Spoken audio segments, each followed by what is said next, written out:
जी अस्सलाम वालेकुम। यासीन आपके साथ हाजिर है मॉर्निंग ब्रीफिंग में। आज इस महीने का आखिरी वर्किंग डे 31 अक्टूबर। काफी अरसे से हम इस दिन का इंतजार कर रहे थे, इस तारीख का इंतजार कर रहे थे, खास तौर पे ब्रेग्जिट के हवाले से कि बरतानिया 46 साल के बाद यूरोपियन यूनियन से अलहदा होने जा रहा था। लेकिन अब आज अलहदा नहीं होगा क्योंकि यूरोपियन यूनियन से उन्होंने 3 महीने का मजीद एक्सटेंशन मांग लिया है। ये पिछले कई महीनों से हम देख रहे हैं कि पहले उन्होंने 31 मार्च की एक्सटेंशन ली थी, फिर 31 अक्टूबर की एक्सटेंशन ली, अब मजीद 3 महीने की एक्सटेंशन ले लिए और 31 जनवरी तक यूरोपियन यूनियन के साथ इल्हाक बरकरार रहेगा, वैसे ही जैसे 46 साल से बरकरार था। बहरहाल बहुत ज्यादा चहमगोइयां हो रही हैं यूके पार्लियामेंट में, डेली बेसिस पे वहां पर इजलास हो रहे हैं और 2 दिन कबल वहां पर यह इजलास में फैसला हो गया है कि 12 दिसंबर को बरतानिया में एक नए इलेक्शन करवाए जाएंगे। बहरहाल अब ये 3 महीने का जो टाइम पीरियड है, इसके अंदर बहुत ज्यादा जो है कार्रवाइयां होंगी और लेबर पार्टी और जो कंजर्वेटिव पार्टी है, जो कि रूलिंग पार्टी है, वो इस कोशिश में लगी रहेगी कि वो बरतानिया को यूरोपियन यूनियन से अलहदा होने के हवाले से एक अच्छी खासी अक्सरियत से जीते, ताकि जो डिफरेंट वोटिंग्स हो रही हैं, जो बिल्स पेश किए जाते हैं, उनको उसमें कामयाबी हासिल हो सके। क्योंकि हम ये देख रहे हैं कि पहले जब डेविड कैमरून थे वो भी हारते रहे, डिफरेंट बिल्स पेश करते रहे। उसके बाद थेरेसा मे आई, वो भी यक के बाद दीगरे 3 किस्म के डिफरेंट बिल्स में वो नाकाम हो चुकी, फिर उनको रिजाइन देना पड़ा। फिर जनाब बोरिस जॉनसन साहब आ गए, उन्होंने कहा कि नहीं मैं इसको करवाऊंगा, बहरहाल वो भी नाकाम हो गए और बिल आखिर वो जो बहुत ज्यादा ये कह रहे थे कि मैं 31 अक्टूबर को बाय हुक और बाय क्रुक बरतानिया से अलहदगी इख्तियार कर लूंगा, ऐसा नहीं हुआ। हालांकि उन्होंने बरतानिया की जो मलका हैं उनको भी फीडबैक दिया, फिर लोगों ने कहा कि नहीं जनाब आपने गलत फीडबैक दिया है, बरतानिया की जो क्वीन है। बहरहाल इस हवाले से काफी बातें चलती रही। फिर स्कॉटलैंड और यूके की जो सुप्रीम कोर्ट है, उन्होंने उनके उस अमल को कल अदम करार दे दिया गया जिसमें उन्होंने ये कहा था बोरिस जॉनसन ने कि यूके पार्लियामेंट को वो सस्पेंड कर रहे हैं। बहरहाल बहुत सारी बातें इसमें होती रही, लेकिन मुख्तसर ये कि आज 31 अक्टूबर है और आज बरतानिया यूरोपियन यूनियन से अलहदा नहीं होगा। अच्छा, इसके अलावा इस हवाले से हम देख रहे थे कि स्टर्लिंग की मार्केट में बहुत ज्यादा वॉलेटिलिटी थी, मार्केट्स अप एंड डाउन हो रही थी और 1.30 का हाई करके 1.28 तक आई और तभी भी तकरीबन लगभग उसी लेवल पे मार्केट ट्रेड हो रही है। और इसमें अभी तक अनसर्टेनिटी प्रिवेल कर रही है कि व्हाट विल हैपन विद बरतानिया और यूरोपियन यूनियन के साथ उसका इलाक होगा और कब खत्म होगा कब नहीं होगा। बहरहाल इस हवाले से बहुत सारी पेशरफ्त हो रही है, लेकिन आज बहरहाल ये अलहदा नहीं हो रहा। अच्छा, इसके अलावा आज जो इंपॉर्टेंट हमारे पास जो इवेंट आज आने वाला है, उसमें यह है कि आज अमेरिका में एक इम्पीचमेंट ट्रंप की इम्पीचमेंट के हवाले से वोटिंग होगी हाउस ऑफ रिप्रेजेंटेटिव में और सेनेट का कंबाइंड एक वोटिंग प्रोसेस होगा, जिसमें ये पूछा जाएगा, लोगों से वोटिंग डाली जाएगी, वोट किया जाएगा कि क्या आया ट्रंप साहब की इम्पीचमेंट की जाए या नहीं की जाए। तो इस हवाले से आज का दिन बड़ा इंपॉर्टेंट है, लेट नाइट इसका रिजल्ट आएगा और इस पे मार्केट मूव हो सकती है। बहरहाल इसको हम देखेंगे। अच्छा, इसके साथ ही कल बरोज यानी बुध बड़ा इंपॉर्टेंट डे था, एफओएमसी की रिजल्ट था। एफओएमसी में अमेरिका ने 25 साल में पहली बार ऐसा हुआ है कि यक के बाद दीगरे यानी 3 मुस्तकिल मीटिंग्स में उन्होंने अपने इंटरेस्ट रेट को 25 बेसिस पॉइंट कट कर दिया है। अब अमेरिका का इंटरेस्ट रेट 1.75 है। इससे पहले हमने देखा था कि 2.25 था, फिर 2% हुआ, फिर 1% यानी 2.5% से गिरते गिरते अभी 1.75% है, जिसका रिफ्लेक्शन मार्केट में बहुत पॉजिटिव आया है। पूरी दुनिया की स्टॉक मार्केट है आज भी इस वक्त हम देख रहे हैं पॉजिटिव है। अमेरिका की stock indices S&P, Dow Jones, Nasdaq अपनी तारीख की बुलंद तरीन सतहों को नए नए रिकॉर्ड्स बनाती चली जा रही हैं और मार्केट डाउन नहीं हो रही है। हालांकि एक तरफ हम ये देख रहे हैं कि इंपीचमेंट के हवाले से लोगों में ये खबर आती है कि नहीं जनाब स्टॉक मार्केट गिर जाएंगी, सदर ट्रंप साहब की कुर्सी छिन जाएगी, लेकिन ऐसा कुछ भी नहीं हो रहा और मार्केट इसको नेगेटिव नहीं ले रही है। स्टॉक मार्केट है ऊपर हाई पे चलती चली जा रही है और अमेरिका की स्टॉक मार्केट तारीख और हिस्ट्री और ऑल टाइम हाई पे बनाती चली जा रही है। जिस तरीके से मैं काफी 6-7 महीने से आपसे ये कह रहा हूं कि मेरे पास कोई ऐसी फिगर्स मौजूद नहीं है जिसमें मैं आपसे ये कहूं कि जनाब अमेरिका की स्टॉक मार्केटें गिर जाएंगी, फॉल हो जाएंगी, क्रैश कर जाएंगी, चाहे वो अमेरिका और चाइना के दरमियान तल्ख तिजारती सिलसिले हों या अमेरिका की तरफ से लगाए जाने वाले बिलियंस ऑफ डॉलर के टैक्सेस हों। कोई नेगेटिव इंपैक्ट अमेरिका की स्टॉक मार्केट पे नहीं पड़ रहा। अमेरिका की जो हम 3 बड़ी कंपनीज की बात करते हैं जिसमें ट्रिपल एज हैं, अमेजॉन, एप्पल, अल्फाबेट, गूगल, ये $1 ट्रिलियन बेंचमार्क को क्रॉस कर चुकी हैं।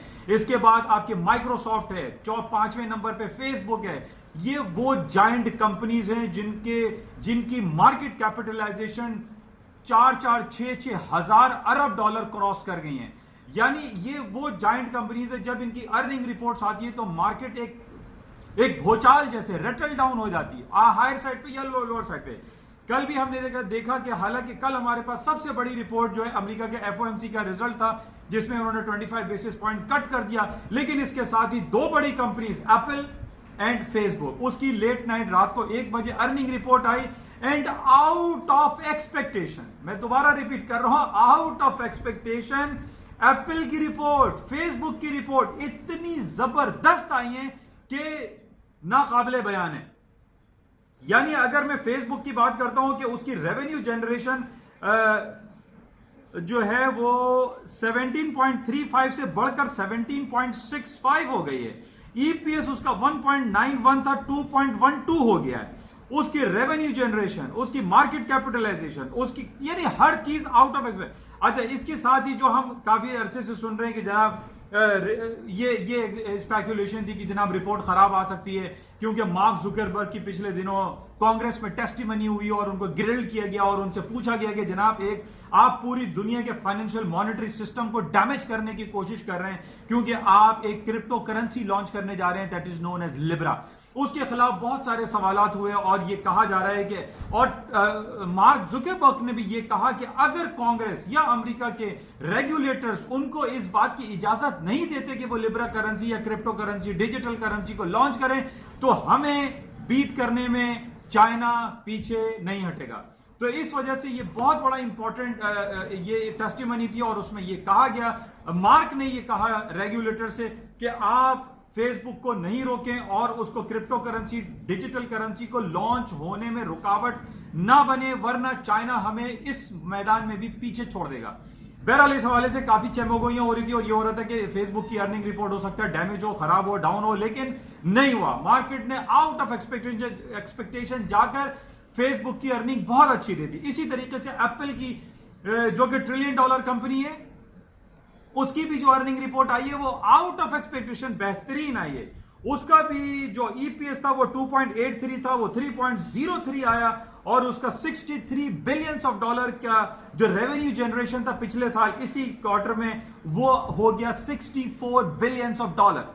यानी आप ये देख रहे हैं जिस तरीके से मैं आपसे पिछले तकरीबन कह लीजिए 1 साल से मैं जो मेरा वॉइस मैसेज आपके पास जाता था, मैं यही कह रहा था मैं कहां से लाऊं खराब खबरें, कहां से लाऊं बैड न्यूज के जनाब मैं ये कहूं उन लोगों को आसरा दूं जिन लोगों ने शॉर्ट सेलिंग की हुई है स्टॉक्स में और तकरीबन लाखों डॉलर मार्केट में लॉस कर चुके हैं और वो ये चाह रहे हैं कि यार यासीन साहब कोई न्यूज तो दीजिए, कोई बैड न्यूज तो दीजिए कि कहीं स्टॉक मार्केट गिरे। मैंने उनको क्लियरली कहा था मेरे पास टेक्निकल ग्राउंड पे, मेरे पास फंडामेंटल न्यूज में कहीं कोई ऐसी खबर मौजूद नहीं है जिसमें मैं आपको एक आसरा देता रहूं कि जनाब स्टॉक मार्केट क्रैश हो जाएंगे। नहीं हो रही क्रैश। अब कल आपने देखा अमेरिका ने इंटरेस्ट रेट कट कर दिया। इंटरेस्ट रेट कट होने का direct effect, positive effect stock market में पड़ता है और अमेरिका की स्टॉक मार्केटों ने नई तारीख की बुलंद तरीन सतहें क्रॉस कर ली और यही कुछ अभी भी देखने में आ रहा है। पूरी यूरोप फॉलो थ्रू में जो है, यूरोप की मार्केट है, एशिया की मार्केट है, सब प्लस है, सब पॉजिटिव है, कहीं कोई नेगेटिव खबर हमारे पास मौजूद नहीं है। अब बहरहाल यूके पार्लियामेंट के हवाले से जो खबरें चल रही हैं थोड़ा सा प्लस माइनस होता रहेगा, उसमें हम देखेंगे कि आप क्या पूरी दुनिया की स्टॉक मार्केटों में कहीं डाउनफॉल आता है या नहीं आता है, लेकिन कहीं ऐसी कोई खबर नहीं है। अच्छा, स्टॉक मार्केट बढ़ने की दूसरी वजह जो हमारे पास है कि अमेरिका और चाइना के दरमियान जो तिजारती मीटिंग्स हो रही हैं वो भी काफी पॉजिटिव जा रही हैं, उनमें भी आपस में बहुत अच्छी अच्छी बातें हो रही हैं जिसकी वजह से उसका पॉजिटिव इफेक्ट मार्केट में पड़ रहा है। बहरहाल ये सिलसिले हैं और टेस्टिमनी के हवाले से हम बात कर लेते हैं कि अमेरिका के डिफरेंट जो एम्बेसडर्स हैं, जो यूक्रेन में थे, जो चाइना में थे, जो रशिया में थे, उन तमाम एम्बेसडर्स की टेस्टिमनी आजकल चल रही है कांग्रेस में और उनसे पूछा जा रहा है कि उन्होंने अगर कोई गलत काम किया है तो क्यों किया है। और ये प्रोसेस है आज जिसका फाइनली कंक्लूडिंग हो जाएगा कि हाउस ऑफ लॉर्ड और जहां आज इंपीचमेंट के हवाले से वोटिंग होगी, आज बहुत सारी चीजें क्लियर हो जाएंगी कि ट्रंप साहब की इंपीचमेंट होगी नहीं होगी। लेकिन मैं आपको इस बात को दोबारा लेके चल रहा हूं कि इंपीचमेंट अगर कॉल हो भी जाती है तो ट्रंप साहब को कुछ भी नहीं होगा, क्योंकि ट्रंप साहब he is the president of USA, उनको इम्यूनिटी होती है, प्रेसिडेंट है वो, किसी इलाके का कोई छोटा ओहदेदार नहीं है। He is the president of the supreme, पूरी दुनिया का सुपर पावर का प्रेसिडेंट है। तो बहरहाल बहुत सारी बातें ऐसी हैं जो कि पिछले दिनों हमने ये देखा था कि जब रॉबर्ट मुलर की टेस्टिमनी हो रही थी, उनकी टेस्टिमनी जब कांग्रेस में हुई तो उसको रोक दिया गया, फिर उनको इन कैमरा लेकर गए कि जनाब उनसे कोई ऐसी बात सामने ना आ जाए कि ट्रंप साहब को अपनी कुर्सी से हाथ धोना पड़े। बहरहाल वो टेस्टिमनी तो ना हो सकी, लेकिन ये जो टेस्टिमनी या ये जो इंपीचमेंट है ये यूक्रेन को कॉल करने के हवाले से, जिसमें ये कहा जा रहा है कि ट्रंप साहब ने अपनी लाइन क्रॉस की थी ताकि जो बाइडेन जो कि डेमोक्रेट के नॉमिनी हैं और अगले साल ट्रंप साहब के मध्य मुकाबिल खड़े होंगे, उनको नाअहल करार करवाया जा सके। ये ट्रंप की कोशिश थी जो कि पॉलिटिसाइज कर दिया गया था उन्होंने अपने जस्टिस डिपार्टमेंट को। बहरहाल आज बड़ा इंपॉर्टेंट डे है और आज हम देखेंगे कि क्या होता है। अच्छा, इसके अलावा कुछ खबरें बहरहाल बहुत सारी ब्रेग्जिट के हवाले से इंशाल्लाह राब्ते में रहेंगे और देखेंगे कि आज क्या खबरें चलती हैं। और आज मार्केट में जो मंथली क्लोजिंग है, आज अक्टूबर का महीना खत्म हो रहा है, इसके बाद हमारे पास ये 2 महीने इस साल के रह जाएंगे, नवंबर और दिसंबर। उसमें देखते हैं कि मार्केट में मजीद और क्या सूरत हाल होगी और अमेरिका क्या अपनी तारीख की नई रिकॉर्ड मुरत्तिब करेगा स्टॉक मार्केट के हवाले से या नहीं। इंशाल्लाह राब्ते में रहेंगे और देखेंगे मजीद और क्या सारा दिन खबरें रहेंगी। Thank you.